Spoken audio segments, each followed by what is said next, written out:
kër gi yëpp xam nga ko ñu président bi ñu ngi koy defar. waaw dañuy defaraat lépp de waaw. donc fépp lañu baare. waaw de yegg si jaamu sa kër ñëw nga sa kër de. waaw këram la gisoo ko ni mu dugg see. waaw xam naa place yu baax yi. waaw. kon nuyu naa leen bu baax a baax gërëm leen sant leen. di jéggalu bu baax a baax. dëgg la depuis 17h18 laa génn. billaay billaay. ba léegi ñu ngi si tane. waaw embouteillage moom quand même sànq nañ ko buñ ko gisee. depuis 16h. lañ génn. donc c'était un peu compliqué. waaye mais ça va. voilà ñu ngi si woon ci ay points actualité xam naa. oui ko song rek comme temps bi. waaw nañ ko song rek ci ciment bi d'abord. parce que moom la ñu defoon comme premier point. waaw léegi ciment bi moom xam naa peut-être duñ ci mën a kii noonu sax parce que temps bi ñu xoj la. DG je pense que Sénégal ñëw na organiser salon international des médias d'Afrique et je mets le cursus sur Afrique. ndax loolu tam bëgg naa nga leeral ma ko ci parce que man ñeneen ñi gis naa ñuy organiser. mais ciment yi ñuy organiser pour seen réew la. yéen fii Afrique ngeen def.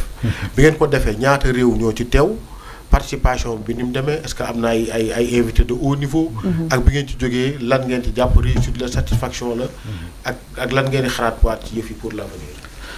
waaw kon ni ma la ko waxee maa ngi leen di sant bu baax a baax di jégalu encore une fois alors le salon international des médias d'Afrique su ma fi nekkul sax mën nga ko présenter. parce que nga joué ci un rôle important yow Ali Mangassa nga bokkoon ci ñi nga xamante ne ñoom laa désigné quand bi ma amee idée bi pour que ñu piloté ko. nga bokk ci comité de pilotage boobu def ci liggéey bu am solo ñu adopté li nga xamante ne moom mooy sama vision au-delà même de sama vision am lu ñu ci yokk. li ñu ci yokk mooy véritablement que ñu def Dakar un rendez-vous des médias africains. je pense que c'était le cas plus de 25 pays ñu wuyu suñu te pas des moindres. parce qu'aujourd'hui la crème du journalisme africain et des communicants d'Afrique ont répondu présent à Dakar. et que à la fin également ñu am li nga xamante ne moom mooy la déclaration de Dakar. et loolu c'est très très important. Et le rapport est disponible depuis avant-hier et je pense que demain à la réunion on va présenter le rapport de 43 pages. rapport bi nga xamante ne dafa ñëw ci lépp li nga xamante ne waxtaanee nañ ko parce que y avait des sujets très importants qui vont dans le sens de la valorisation et de la valorisation des médias africains. Parce qu'on a beaucoup parlé de narratif africain. Il est temps que l'Afrique parle le même langage dans le journalisme. Ça, c'est vrai. Il est temps que l'Afrique puisse pouvoir véritablement compter sur ses ressources pour pouvoir exister dans l'échiquier médiatique mondial. L'écosystème média africain dafa di loo xamante ne tey dañ ko war a mën a valoriser. mais également ñu attirer l'écosystème média à Dakar et au Sénégal. il fallait véritablement aller jusqu'au bout, c'était pas évident. mais il y avait des hommes et des femmes qui se sont battus pendant 14-15 mois autour de la chose et autour de Matar Sylla en tant que coordonnateur. loolu nag mu nekkoon vraiment des moments importants. mais les panels yi nga xamante ne proposé nañ ko. je remercie le comité scientifique dirigé par Adama Sow. véritablement Ali Mangassa bokk ci jàpp naa ne véritablement. ils nous ont proposé un contenu innovant. Machallah. Innovant parce que tout simplement la nga xamante ne réew mu nekk yaa ngi koy waxtaanee ca kër dañ ko génnee Dakar. et rapport yi ci biir lii solo si mooy que rapport bu ne dañ koy dem prérencer ci réew yooyu. c'est bien réew bu nekk da nga am rapport bi nga am la déclaration de Dakar. nga sukkandiku ci pour que nga gën a ñoñal li nga xamante ne moom mooy sa média au niveau national. loolu am na solo. bi ci des mooy. et ma bëgg ci teg sama baaram. mooy l'invité d'honneur le pays invité d'honneur c'était le Mali. le Mali ñëw avec une forte délégation. et c'est la délégation bu mujjee ñibbi. j'ai pris l'onction daje ak ñoom dans mon salon pour mun a waxtaan. puisque nous avons parlé de narratif africain qui nous est propre. nous avons dit qu'on doit parler le même langage en Afrique. Ça c'est vrai. mon rôle en tant que directeur général maison de la presse. mon rôle en tant que journaliste africain. mon rôle en tant que communicant africain. mon rôle en tant que membre de la famille médiatique africaine. C'est vrai. C'était de discuter avec eux. Le Mali, tout le monde sait, mu ngi ci jafe-jafe yu métti.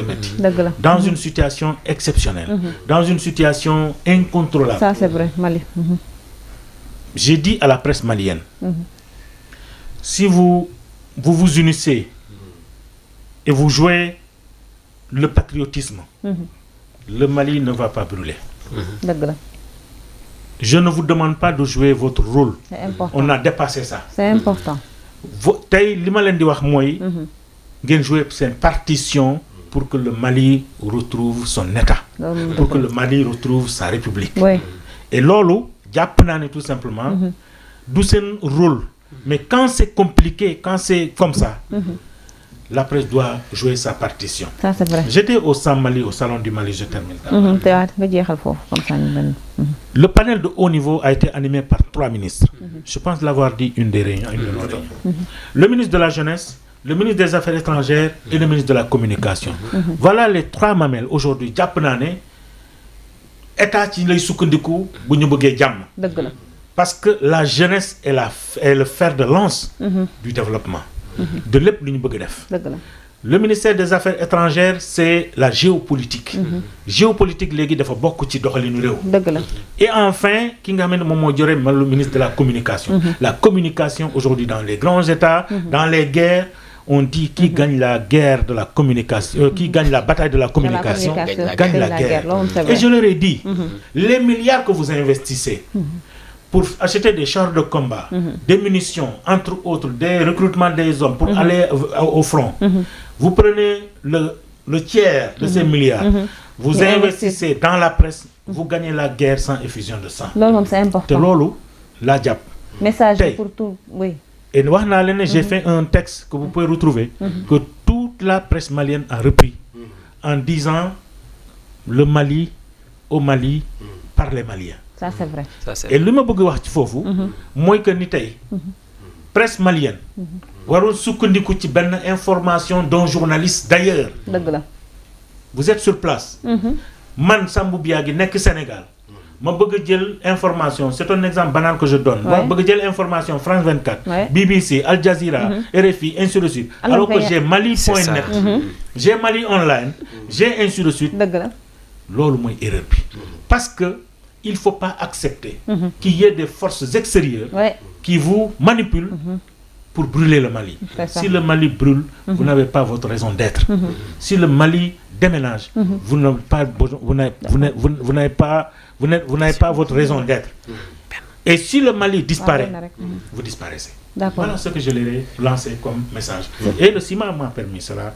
Et c'est un point important que je oui, le message est important. C'est ça, laal nga question bi ma la bëggoon poser sax bi ngay xalaat pour tëgg CIMA bi loo jàppoon ne loolu la mën na indi les communicants d'abord sénégalais ak de manière générale les communicants africains ndaje boobu nga jàpp nga tëgg pour la communication en Afrique loo jàppoon ne moom na ko indi journalistes yi nekk fi ci Afrique. ma soxaale ci ñu tëj kii bi. waaw ñu tëj ko benn bi ma la bëggoon laaj mooy CIMA am na organisé nga ko. fii lay yem wala dafay. wala day man mi bëggoon naa terminer foofu sax. lu mel ni pour organiser ko ça doit demander un budget énorme. Impact bi pour la communication en Afrique et au Sénégal. xam nga d'abord je commence par la deuxième. pour mu gën a mën a am harmonie. Le CIMA dañu ko tëgg pour donner un rendez-vous à Dakar.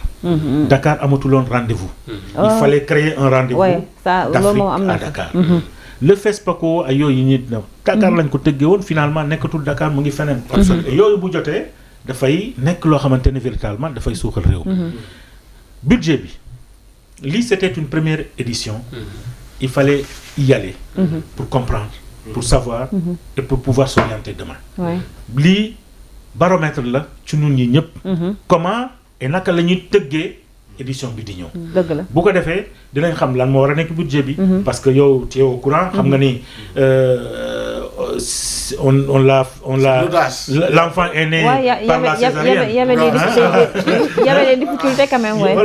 Voilà exactement. Belle formule, l'enfant est né par la césarienne. Donc mu ngi noonu donc jàpp naa ne baromètre la. lii dina doon exemple ci ñun ci lii la ñuy sukkandiku Matar Sylla qui était coordinateur il vient de l'Algérie.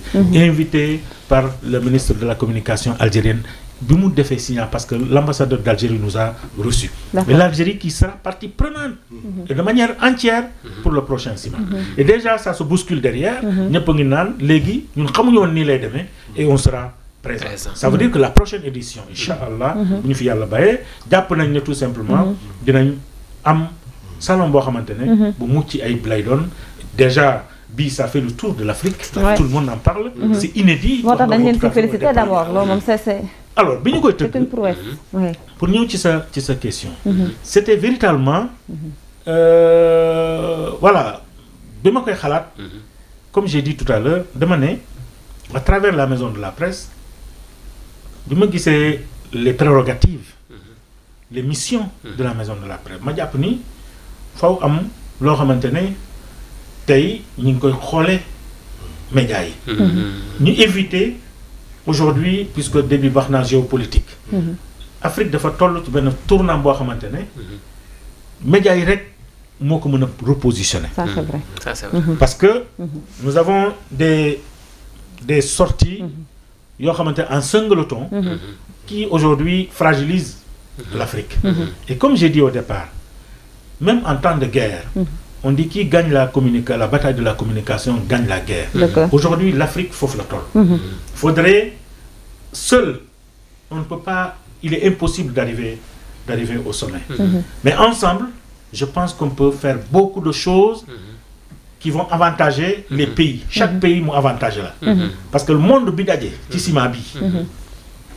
Le monde médiatique bidadje. Le monde de l'écosystème, parce qu'il y avait même les producteurs nigériens, par exemple Hollywood, Nollywood, qui sont les deuxièmes plus grands producteurs du monde en termes de cinématographie. D'accord. Nous avons dit que l'Union de Afrique là. Et comme j'ai dit, nous avons le fait que connaître yaa ngi naan man nii laa koy doxale.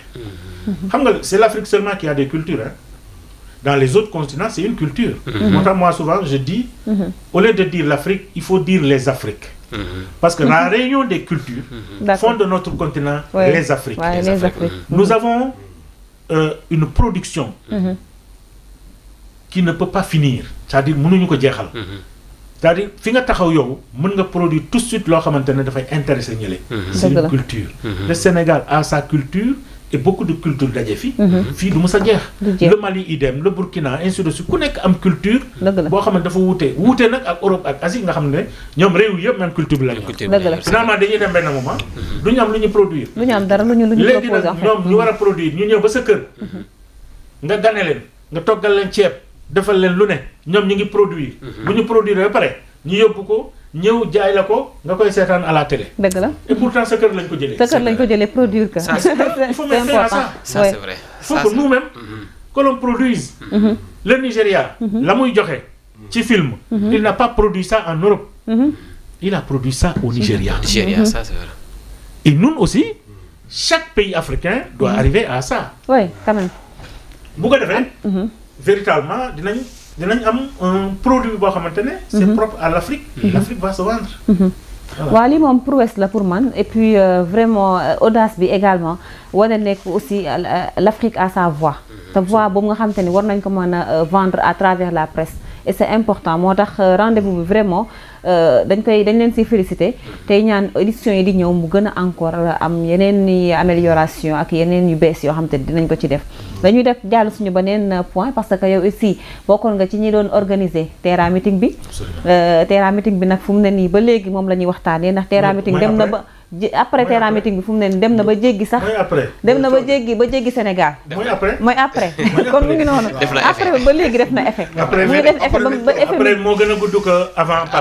voilà léegi def na effet ba effet bi sax mu ngi tontu fu mu nekk nii ku nekk daal di mu ngi tontu. léegi Terra Meeting bi tey dañ ciy ñëw rek wax ci rendez-vous bi tey jii nan nga ko lire en fait. lecture bi man njëkk a def mooy d'abord une lecture économique. L'aspect économique. Il faut être Ousmane Sonko pour arriver à ça. Ce monde bi ngay gis avant ça il y avait d'abord un monde boo xamante ne mu ngi doon ñëw pendant 5 jours parce que man maa ngi ci organisation pendant 5 jours maa ngi ñëw foofu. gis naa vidéo mooy ñuy jaay. waaye ñi fay ñëw. di ñëw indi pour jaay. ak ñi nekk ci alentour Léopold Sédar Senghor. ku nekk gis nga ci bopp sa chiffre d'affaires yokku na. ndax am na benn moment sax. pour te dire sachet ndox pour nga am ko waxuma la jour ji de mais avant jour boobu pour nga am sachet ndox ça c'était un problème parce que jëndoon nañ lépp loolu c'est sur le plan économique et loolu c'est sur le plan. les chaînes YouTube. non maa ngi ñëw foofu. maa ngi ñëw foofu loolu ci njaay mi la ci diggante autour. ba léegi ci avant bi. nga xool li nga xamante ni moom mooy le transport. 3 jours avant le pendant. le 8. alors foo munti woote ci Sénégal laa la wax. fu munti doon. nga ne car laa bëgg dañ leen a jël na. donc ça veut dire que sur le plan transport terrestre. loolu la jur. dëgg la nga dem ci compagnie yi. moment boobu boo ne da ngay jël avion yaa ngi génn Sénégal wala yaa ngi ñëw Sénégal day fekk compagnie yi fees na. nekk ñi di ñëw. ndax ñi dañuy ñëw. laay nee loolu c'est sur le plan économique. mais également li nga xamante ni moom mooy li mu jur ci médias yi. couverture médiatique bi ci ce qui tourne autour. ñi nga xamante ne déplacé wu nañ dem nañ foofu di def seeni live. ñoom ñëpp ils ont vu leur YouTube page YouTube. des millions de vues. am vu 1 million. il a eu 1 million pendant meeting Sonko. te diffusé motul sax 15 minutes. 1 million oui. même 1 million de vues. Sonko a eu 1 million avant même muy pare. le meeting. oui. am na ñeneen ñoo xamante ne c'est la même chose donc ñëpp ñi nga xamante ne même banque de sang aussi gis nañ ci seen bopp. donc voilà et d'ailleurs moom dañ leen ci ce qu'il faut retenir ce meeting. c'est-à-dire il y a pas que le Sénégal qui a répondu à l'appel d'Ousmane Sonko. La sous-région on a vu des Nigériens. on a vu des Maliens. des Mauritaniens. des Gabonais. des Français. des Allemands. des Turcs. ñoom ñëpp ils se sont mobilisés pour venir parce que ils veulent pas rater le 8. parce que xam nañ ni le 8 nii lay demee. mais pour temps bi mooy kii xanaa da ngeen doon tiital seen concurrent. non du tiital xam nga. et puis le 8 bi dayoo bi mu am dayoo la 8 bi dafa am lu bëri lu làqoon si biir. mais am na ñu leen sànni xeer nee nañ DG yi di ay car or que Sénégal yi souffrir di fay xaalis. xam nga fii ku fi jóg. ñàkk programme. ku fi jóg au lieu nga wax ci Sénégal yaa ngi wax ci Ousmane Sonko na fi jógee na dem mais après bu demee. mais Ousmane moo fi nekk nag. waaw mais léegi nag waaw léegi looy soxore da ngay dem ba soxore yàlla. da ngay dem ba mere yàlla mais ku jiitu il faut ñu wax si moom vraiment. moo jiitu loolu kenn bañu ko. dëgg la waaye na fi jógee loolu du programme Sénégal wax dëgg yàlla. et loolu en APR bu ko waxee. je suis entièrement en phase avec l'APR parce que ñu ngi ak ses alliés d'hier. parce que ils sont dans cette logique depuis bi ñu nekkee pouvoir. Ils n'ont jamais combattu Ousmane Sonko parce qu'il n'est pas beau, parce qu'il n'est pas un travailleur. Mais c'est une haine, tout simplement, bu mu am bu dara dans sa vie. Loolu moo tax ñu jëlee ko d'abord en tant qu'agent, petit agent, aux impôts et domaines. yow nguur nga jël ko nga ne seppi ko nga ne ko yow dootoo am salaire. c'est-à-dire leen seen xel moment bi nga xamante dem nañ ba mënuñ ko éliminer physiquement ñu ne nañ ko éliminer sur le plan voilà sur tous les plans bu mu am dara. seen xalaat ak seen xel yëpp waa ji bu mu am dara ci àddunam c'est-à-dire ci logique boobu lañ nekk ba léegi waaw koo xamante ne yaa ngi doon pouvoir yaa ngi doon xalaat loolu boo demee opposition kay loolu ngay continuer di xalaat. kon tey ñoom li ñu def nii. jàpp naa ne wax ak sénégalais yi ne leen man de yoroon naa nguur gi waaye léegi boo leen ma ko joxaatee nii lay def je pense que loolu moo gën a yónnu maanaam que di wax ni Ousmane Sonko na démissionné na fi jógee yéen a ko fi teg yéen ñu dóor leen wulli leen. ñëw teg jëwal ni teg ko. lii nag c'était pour répondre à ces gens-là. parce que quoi qu'on puisse dire. depuis que nous sommes là opposition manifestation bu ñu bëgg jox nañ leen. keroog am na bu ñu leen bañal. am na bu ñu leen bañal keroog. non vous n'avez pas compris. c'est non bañaluñu leen de. et je pense que am na sax ñoom des membres de l'opposition. non waxuñ sax ñu changé. avant ñu war changé c'est que ñaar bànqaas ñoo fa déposé. ñoom ñaar ñoo déposé foofu. ñaar préfet bu gisee ñaari nit déposé ci benn bërëb. ne ni dañuy manifestation pour éviter yenn yi mais day naan de du ma ko nangu. dëgg la ba pare ci biir bañ bi. mu ne leen changer leen lieu waaye xanaa nag bu fekkee ne da nga te ba pare xaarul comme ñoom nu ñu ko doon defee xaar ba le matin de la manifestation autorité moom daf la ko wax bu yàgg ça veut dire en 72 heures mënoon leen choisir beneen lieu kon xam nga bañuñu waaye gis ngeen fii ne ñii organiser woon nañ fii te xam nga ne lii ak lee bokkul. non non loolu mais dafa xoolal. du pomme de xoolal dama ne parti au pouvoir bu organisé bu bëri nit pour man est-ce que quelque part am na prouesse parce que gis nañ fi ñu fi organisé. jàmbaar Wade am na bu mu fi organisé boo xool. jàmbaar wala jàmbaar melul ni de. jàmbaar melul ni de et je vais te dire et c'est un responsable qui te parle. amul kenn koo xamante dañ ko transporter gratuitement. kon vidéo yooyu di circuler noonu ñuy. c'est pas vrai. Moi, mes militants qui ont quitté Tamba, chacun a donné 5 000 francs. Sa participation. Nous, autres responsables, on a cotisé. Cotisation, que le président dit. On a cotisé de nos salaires. Sur nos salaires, l'on Guinée. Cotisé. Ce qui a été organisé, vous appelez tout de suite le directeur général, le directeur d'exploitation du stade Léopold Senghor, il va te dire qu'on a payé le parking. Une lettre officielle au stade Léopold Senghor pour voir que ni dañoo bëgg organiser ginnaaw bu ñu ko préfet nangulé parce que on a écrit au préfet pour mu autoriser bi mu autoriser cet espace là c'est un espace public qui appartient au Sénégal pas une propriété privée ça appartient au stade Léopold Senghor ñu bind stade Léopold Senghor pour disposition mu ne lii la ñuy fay d'accord dañu ko fay tant yooyu ngay gis c'est pas l'État qui a fait ça c'est dans les poches du parti parti moom moo ko génnee xaalis poche parce que wax nañ ko foofu aussi ci discours bi donc ñi ñëw foofu je vous jure wallahi ñoom ñëpp dañoo fayal seen bopp ñëw amul kenn ku ñu transporter gratuitement amul am na ñuy njiit ne DG yi ñoo jël ay car non je te dis dëgg lu ma la ñun à Tamba 11 car moo fa jógee mais billahi wallahi tallahi ah ci waxtu bi may wax nii jëluñu car nit ñi ñoo cotiser dégg nga ma la ku ci gën a néewle cotiser nga 5 000 francs pour nga ñëw. et on dit chaque commune chaque cellule nombre bii ngay am mënoo ko dépasser. vous comprenez parce que dañuy xool la quantité de car yi ñu am. ñu xool nombre de personnes ya mu jël ya mu war a jël car yi bu dee 60 personnes la. ñu commencé diviser ñu naan léegi nii ak nii ak nii lañ lay demee. mais bu ñu bàyyi woon sax ñun ñu jël je vous jure que duñu xaj fii. xam naa dañu dugg ci la en terme de mobilisation moom. ba ma xamee ba léegi di xool. wax dëgg yàlla moom lii moom ñu ngi koy door a gis c'est li ci gën a garaaw et nit ñi foofu la ñu war a bàyyi xel. vous n'avez pas vu benn pancarte bi ñu bind Sambou Biagui. waaw c'est vrai que bàyyiwuma ci amul wax nga dëgg. amul fu ñu bindee. amul fenn voilà amul fenn ku nekk ak leader booy représenté c'est vrai ne amul doo gis benn région ñu naan région nangam amul.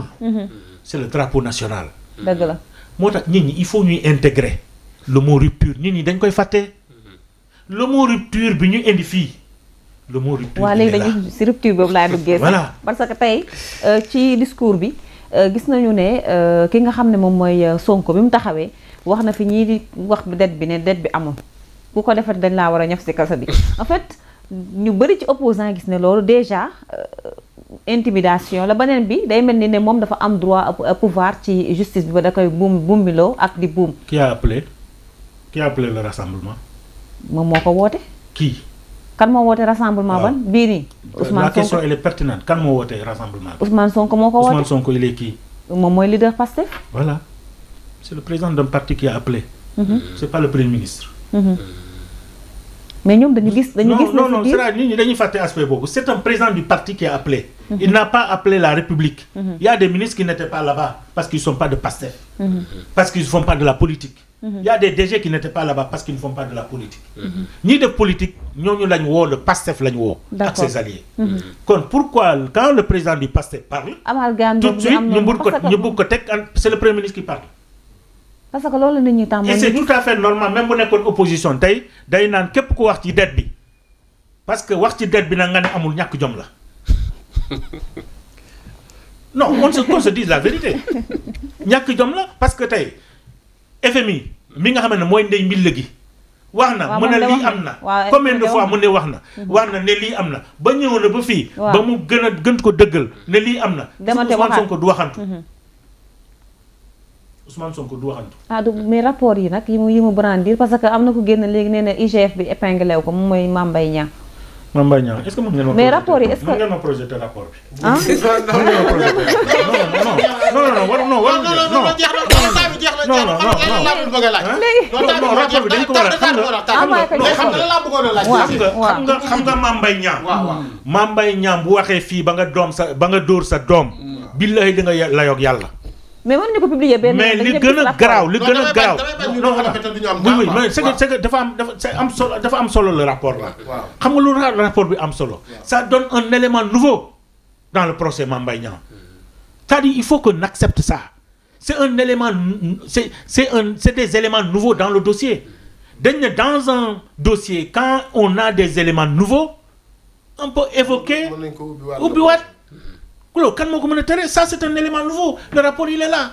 Ouais, mais il faut le rapport, il est là qui épingle Mame Mbaye Niang. Xam nga nag naaj baa ngi nii. nga ne man gisuma ko. man nag mënuma la ci forcer nag. weer waa ngi nii nga ne man don weer wi may gis nii du weer. nañ ko publier benn yoon ñëpp gis ko. xam nga ñaati yoon ma ne xam nga ñoom. li leen surprendre mooy ce rapport là ils l'ont effacé dans le circuit. Ousmane Sonko bi muy wax rapport bii.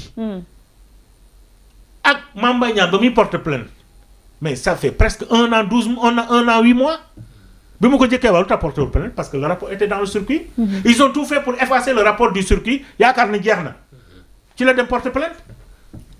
tout en sachant que d'ailleurs. bi ci procès bi on n'a pas présenté le rapport. pourtant Ousmane Sonko am na ko mais xam nga nan lay doon. recel de document. moo tax wane wu ko. léegi nag ñoom jàpp nañ ne kon waa ji amul benn document mais puisque amul document léegi document bi gis nañ ko ndax loolu du reprise procès. voilà. on verra rek. léegi déjà dafa am lu ma la bëggoon a laaj. peut-être muy la dernière question parce que journal moo war a ñëw. yow xam nga déjà fii ni muy doxee léegi. dama ne. mu ne. ñu ne en cas de fait nouveau après un jugement vous pouvez demander un recours en révision qui est une voie de recours extraordinaire pour les décisions pénales ou civiles définitives.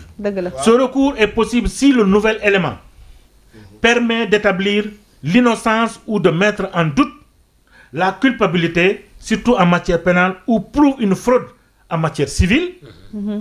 Et qu'il n'a pas pu être présenté au juge initial. mooy rapport kon fii mooy élément non dama ne xam nga déjà damay bañ temps bi dafa jeex xoolal journal mooy ñëw léegi xam nga laa doon peut-être on aura le temps comme tey da ngaa tardé peut-être ñu tëjee ko laa bëgg. mooy mobilisation. monstre kenn mënu koo weddi. man nag dama naan histoire politique bu yàggul bi wane na des fois nit mën naa mobiliser ba pare du loolu. ci élection yi ñu jëm. waaye du bii de.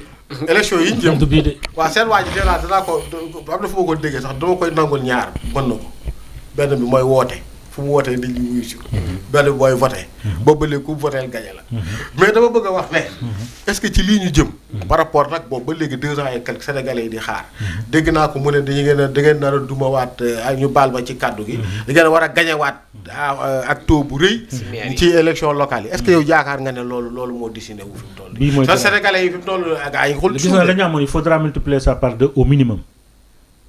C'est moi qui te dis ça. li ma la wax la ñu gagné la ñu amoon présidentielle ak la ñu amoon législative pour les élections à venir il faudra multiplier ça par 2 minimum laa la wax de. waaw on verra léegi yow ma laaj la ñi ay xale du ñu xam nga téramissine. waaw téramissine xam nga ko. xam nañ ko. xam nga luy téramissine. xam nga pénicilline. déedéet téramissine bi moo may intéressé xam nga lu tax. jeudi damaa toog benn góor woo ma ne ma waaw téramissine bi fu mu toll. ba ne ko téramissine. waaw man de wax dëgg yàlla xaw ma li ngay wax. mu ne ma yow xanaa nekkatoo journal téramissine bi nga xam ne mooy coow ci dëkk bi. ba ne ko la man ma téramissine du Sonko bi téramissine bi lay wax. ñu tàggee ko foofu foofu. waaw vraiment waaw retard bi la. li mu fa wax yëpp. alliés yi nga xam te ne tamit xosi na leen foofu ba fu mu ne nii moom mooy débat ba assemblée sax am na koo xam ne dañ koo gasal kii fu mu ne nii di ko xaar donc pas mal de choses yoo xam ne bëggoon nañ ko débat waaye nag vraiment DG war nga gën dëkk bi moo xat mais dañ koy biisaat quand même waaw amul non man kay boo leen kii rek suba sax fii këram la waaw fii suba sax mën naa ñëw amul benn problème waaw fii moom këram la suba sax mën naa ñëw mais li ngeen di war a retenir ci terrain meeting bi mooy que ni on a parlé de avant on a parlé de pendant. Pendant bi yëpp dégg ngeen li ma wax.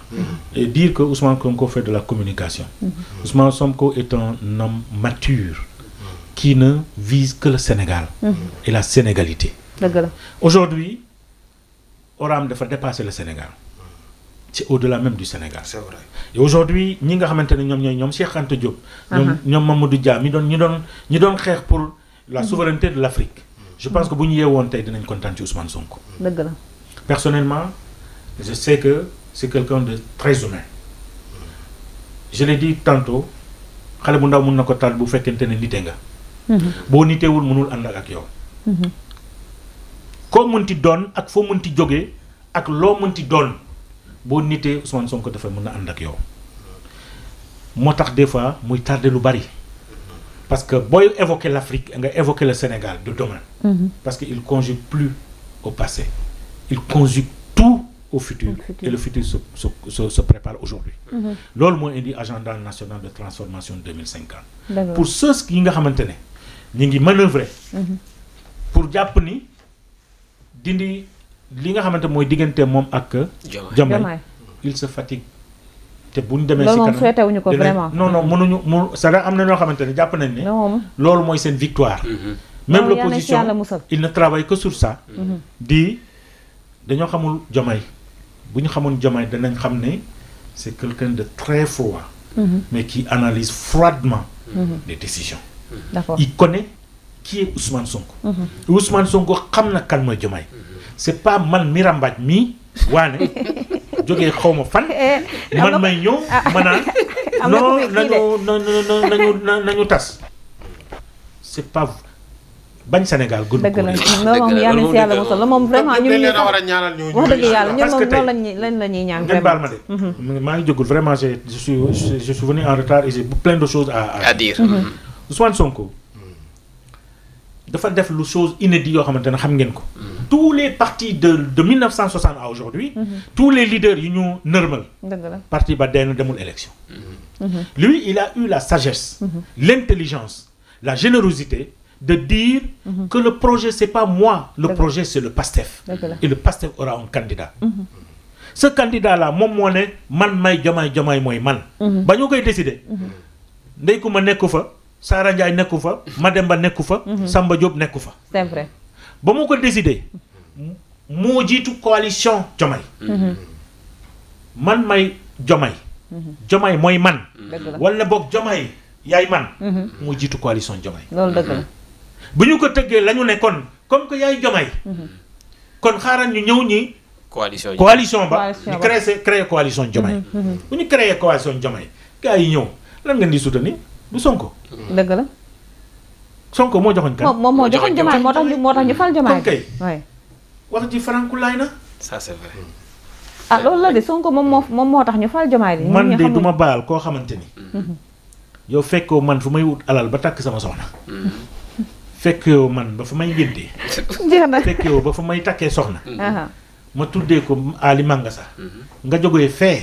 nga ñëw fii nga naan ma lu tax nga tuddee sa doom Ali Mangasa. ah loolu moom vraiment tooñ la nag loolu moom tooñ la. li nga wax lii daf may fàttali am na dëkk boo xam ne. kenn koo xam ne xel mi neexul. war a tudd. ñëw politiciens yu mag yi fa newoon yëpp mu laaj leen xaalis ne leen ñoom la koy tuddee ñu jox ko. jour ngénte ba ñu daje fa mu tuddee ko waajur. gars yi wax ko mu leen man xaaral ma ko sa waajur ko nga merci beaucoup merci Samba bi